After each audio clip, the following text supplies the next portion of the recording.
Здравствуйте! В эфире новости на телеканале АТВ. Главные новости на сегодня. Коррупция гуляет по стране, особенно в Гагаузии. Обсуждение местных проблем с вице-министром финансов. Вместе ради жизни. В Дроке отметили День Европы.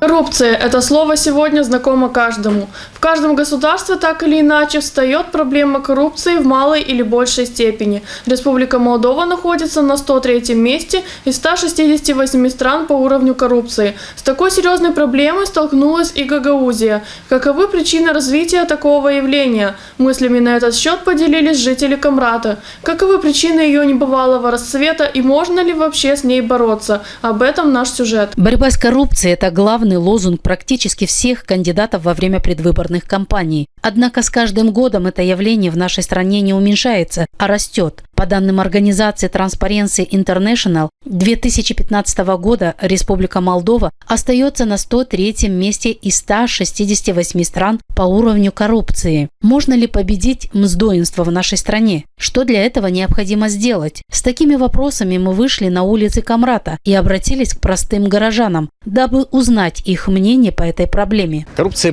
существовала, но в той степени, это уже перебор всему. Это уже не коррупция, это называется простым элементарным народным словом воровство. Прямое воровство, в общем-то, подтверждается это уже исследованием, которое проводят международные организации типа КРОЛ, которые подтвердили, что, в общем-то, есть соответствующие документы, подтверждающие факт наличия воровства уже порядка 250-300 миллионов долларов. Конечно, наша вся республика. Коррупция развита, мне кажется, лучше, чем во все страны вообще. Там все ворит, мафия, там все воруют, и еще деньги не хватает им. В карман деньги ставят. А это лидеры, ничего, им только дай. А лидерам ничего не дают. Они мало лидерам дают, мало. И катаются на таких дорогих машинах катаются. Их Бог накажет Бог, все равно им это добром не окажется, а только сами себе зло делают. Надеяться только на то, что их Бог когда-нибудь накажет, наверное, этот факт говорит о том, что простые наши граждане совсем отчаялись из-за безысходности. Мы очень долго ходили по городу и опрашивали людей, чтобы выяснить, что же такое коррупция и только ли чиновники виноваты в том, что она существует в стране. А может быть, и сами люди тоже чуть-чуть в этом замешаны. Так что же такое коррупция в народном понимании? Коррупция – это получается... Это такой механизм, который человечество придумало, без которого не подмажешь, не поедешь, если так в народном выражении высказать. Вот чиновников пошел, дал деньги, пошел и врачи, и учителя, все берут деньги. Вот это тоже коррупция. Надо что-то, какое-то дело там, и пока не дашь, ничего не откроешь, там какое-то дело надо что-то провернуть. Пока надо дать, а потом. Кто имеет возможность приложиться к казне, да, к бюджету, те этими и пользуются. Ну, во-первых, из-за низких зарплат, низких ценовых составляющих, конечно же, с учетом того, что огромное количество повышений цен за последнее время, и у людей не хватает финансовых средств для того, чтобы оплатить за данное, оплатить свою жизнь, жизнь близких и знакомых, конечно же, они вынуждены, мне кажется, выходить за рамки закона для того, чтобы иметь возможность дать себе шанс жить и выжить дальше. Возможность выжить и жить дальше. Другого выхода нет. Так думают наши респонденты. А может и был выход, только его у людей отняли. Более того, что наша страна достаточно бедна экономически по сути своей, по содержанию, по отсутствию определенных экономических ресурсов, и, полезных ископаемых и так далее, известные факторы. Наше правительство позволило, прикрывшись европейским таким движением в сторону Европы, своровать вот этот миллиард, который, в общем-то, конечно, подкосил очень здорово нашу экономику. Бы этот миллиард не своровали бы из казны нашей Республики Молдова, конечно, наши люди жили бы намного лучше, и пенсии были бы выше, повышение пенсии было бы процент выше. И было бы легче жить, конечно, было бы легче. Да. Что касается миллиарда, я думаю, если вот этот миллиард просто хотя бы 70-80% пустить было, куда оно было назначено, то, естественно, все это было бы наяву и сразу видно, это же не 100 рублей и не 200. Многие из респондентов не в камеру говорили о том, что коррупция начинается с проведения нечестных, сфальсифицированных избирательных кампаний. Если не исполняется законодательство во время выборов, то избранные депутаты, мэры, главы администраций являются нелегитимными, поэтому многие из них плевать хотели на законы. Без сомнения, борьба с коррупцией должна начинаться именно с налаживания порядка на выборах, считают камрадчане.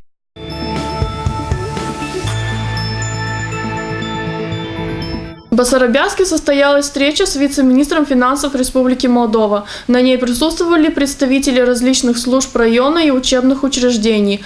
В рамках встречи было обсуждено много вопросов, требующих финансовых вкладов. Были также выдвинуты предложения по решению существующих проблем. Об этом подробнее смотрите наш следующий сюжет.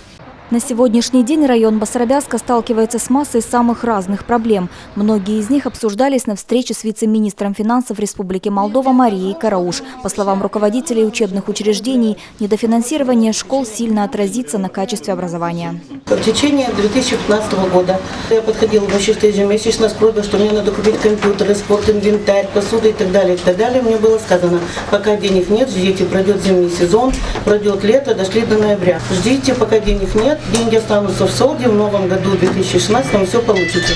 С 1 января 2016 года мы перешли на самофинансирование. И как мне было заявлено, сказали, забудь за эти деньги. Скажите, пожалуйста, на сегодняшний день у меня практически денег нет. Деньги, которые были на текущий ремонт, мы истратили на оплату за отопление. И в солде у меня осталось 278 тысяч, которые обещали вернуть в этом году. Скажите, пожалуйста, как дальше мне работать, как обеспечить качественное образование в моей институции, и что я должна прийти сейчас в коллектив и сказать людям? Было сказано, что трансферты за прошлый год никто не получит, в том числе и ваши гимназии. У нас сейчас задача, чтобы обеспечить трансферты на этот год. Что касается планирования на 2016 год, мы запланировали средства по формуле, которая есть в положении, утвержденной правительством. Значит, если мы обеспечим трансферты на сей год и дадим вам разницу, которую вы недополучили с января месяца, я считаю, что вы справитесь.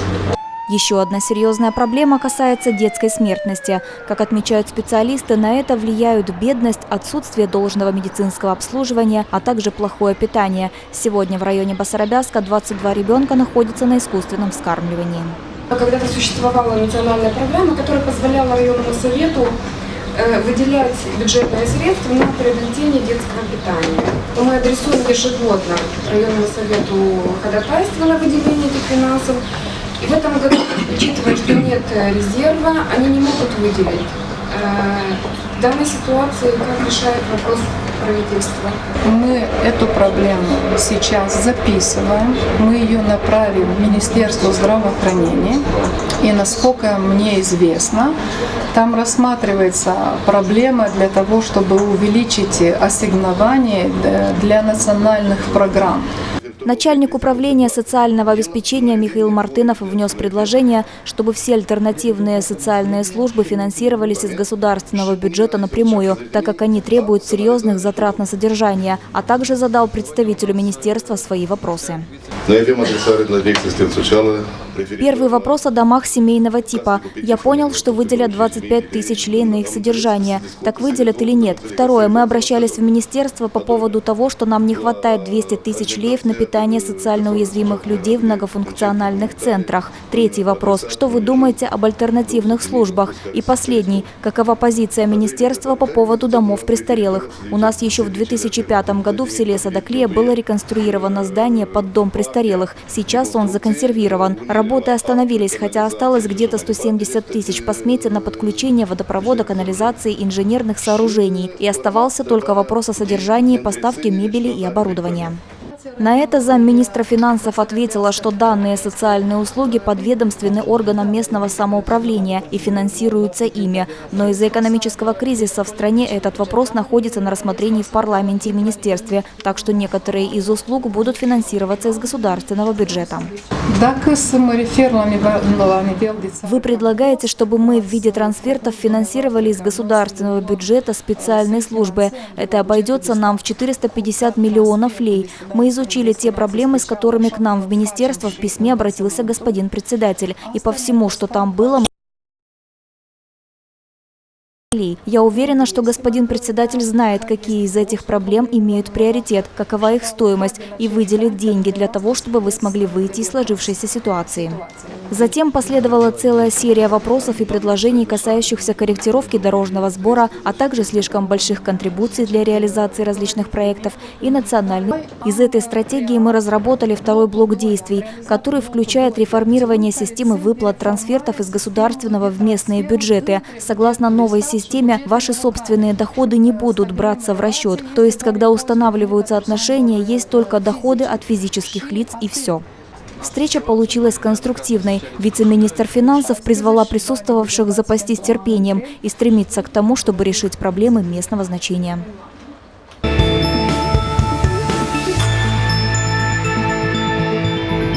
Приднестровский лидер Евгений Шевчук подписал закон о некоторых дополнительных государственных мерах, направленных на минимизацию негативного воздействия на экономику региона. Антикризисный план предусматривает снижение ставки налога на доходы на 10% для производителей, которые работают на отечественном сырье. Снижена ставка единого социального налога с 25% до 12% для компаний, которые создают дополнительные рабочие места. Также будут бесплатно предоставляться в долгосрочное пользование земельные участки под строительство.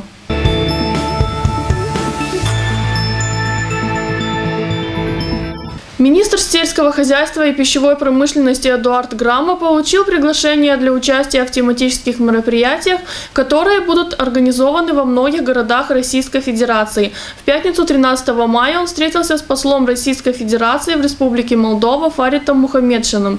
В рамках встречи было обсуждено развитие молдавско-российских отношений в области экспорта молдавской агропродовольственной продукции.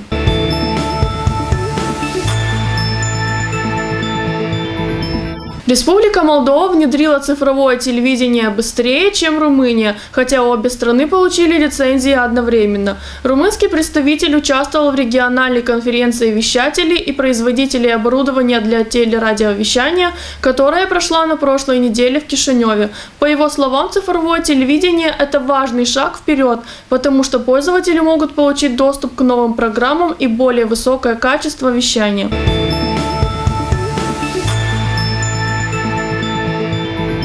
Гражданская авиация Молдовы и Турции выступили с предложением снизить стоимость билетов на самолеты. Насколько упадут цены, власти пока не сообщили, но уверены, что такое решение будет развивать свободную конкуренцию на рынке пассажирских авиаперевозок. В ходе встречи в Анкаре стороны также отметили, что необходимо расширить географию полетов и улучшить качество услуг.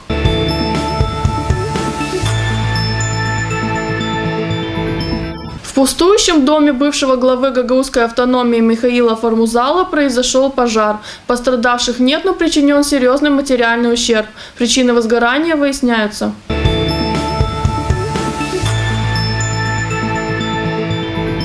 15 мая в дежурную часть инспектората полиции Чедрлунга поступило телефонное сообщение от местной жительницы, которая сообщила, что на еврейском кладбище разрушено несколько надгробных плит. Оперативники выехали на место и спустя некоторое время задержали вандалов. Ими оказались трое несовершеннолетних жителей Чедрлунги. Подросткам грозит до 3 лет тюремного заключения.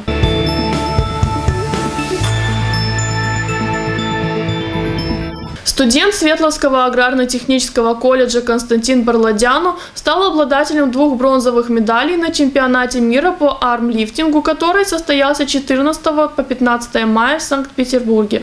После участия в чемпионате мира по армлифтингу Барладяну удостоился звания мастера спорта международного класса и стал членом профессиональной мировой лиги армлифтинга.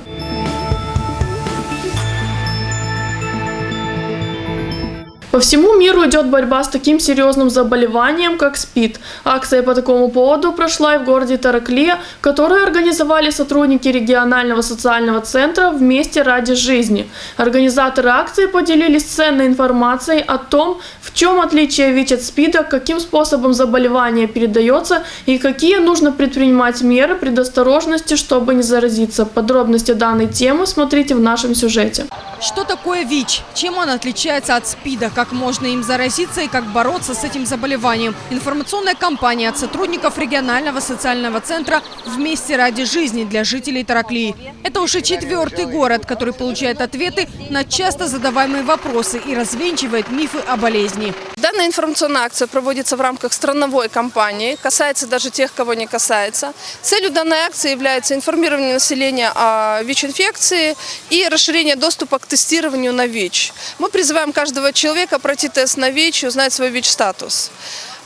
Люди достаточно, скажем так, открыто общаются с нами, задают вопросы, интересуются, кто мы, что мы и где можно сдать тест на ВИЧ. Об этом всем мы говорим с ними и информируем их. Жители города, отдыхавшие в Центральном парке, получили от сотрудников регионального центра информационные буклеты и брошюры о самом учреждении и краткой информации об инфекции, названной чумой 20 века. СПИД считался чумой 20 века. Этим все были люди напуганы, старшее поколение до сих пор пользуются этим же, наверное, слоганом. Но ситуация меняется, и мы это видим даже по известным людям, которые живут за границей. Очень многие в последнее время начали открывать свой статус. Я считаю, что это правильно, потому что не так это страшно, как нам это преподносили в прошлом веке. Медицина идет вперед, существуют лекарства, которые поддерживают в нормальном состоянии людей с вирусом. И они также живут, также любят своих детей, рожают детей, живут полноценной жизнью. С этим заболеванием можно прожить жизнь, уверяют специалисты. Самое главное – заботиться о своем здоровье, соблюдать все предписания врачей, знать, как можно уберечь своих близких от заражения. Основная причина смерти – поздняя стадия выявления ВИЧ. После заражения человек живет спокойно, самочувствие у него нормальное, до 7, до 10 лет максимум, если он хорошо питается и ведет здоровый образ жизни, спортом занимается, максимум 10 лет. В любом случае, в течение 10 лет вирус поражает и иммунную систему убивает, можно сказать, клетки, вирусная нагрузка повышается, и этот человек заболевает другой болезнью, любой другой болезнью. Это и туберкулез, это и токсоплазмоз, и гепатиты всякие, потому что организм сам не борется. По оценкам специалистов, в Республике Молдова около 18,5 тысяч людей живут с ВИЧ-инфекцией, хотя официально их число составляет более 7,5 тысяч. ВИЧ передается только при незащищенном половом акте, использовании нестерильных инструментов для инъекций, переливании крови и через грудное молоко.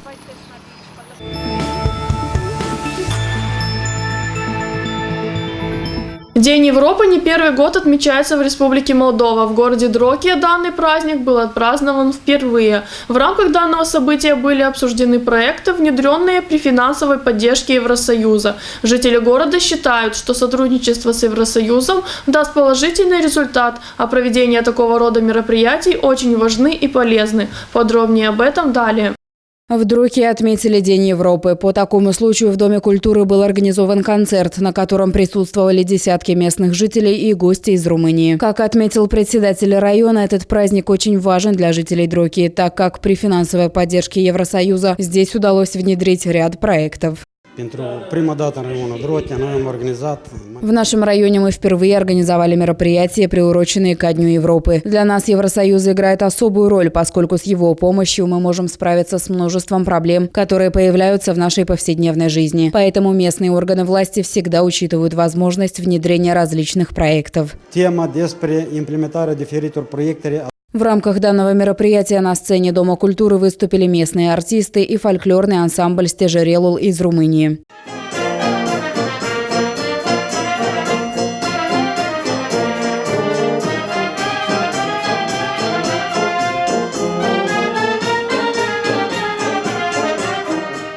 По мнению жителей Дроки, отмечать этот праздник важно. Они считают, что Европа может обеспечить нам лучшее будущее. Есть перспектива, есть viitor. Это перспектива, будущее, к которому стремится наш народ. Европейские страны представляют собой модель здорового общества, потому что там все работает как следует. На их примере мы тоже могли бы улучшить здесь жизнь. Я считаю, что это очень хорошо, ведь такие праздники помогают нам сблизиться друг с другом. День Европы отметили в городе Дроки впервые. В рамках мероприятия обсуждались уже внедренные проекты, а также интеграция Республики Молдова в Евросоюз.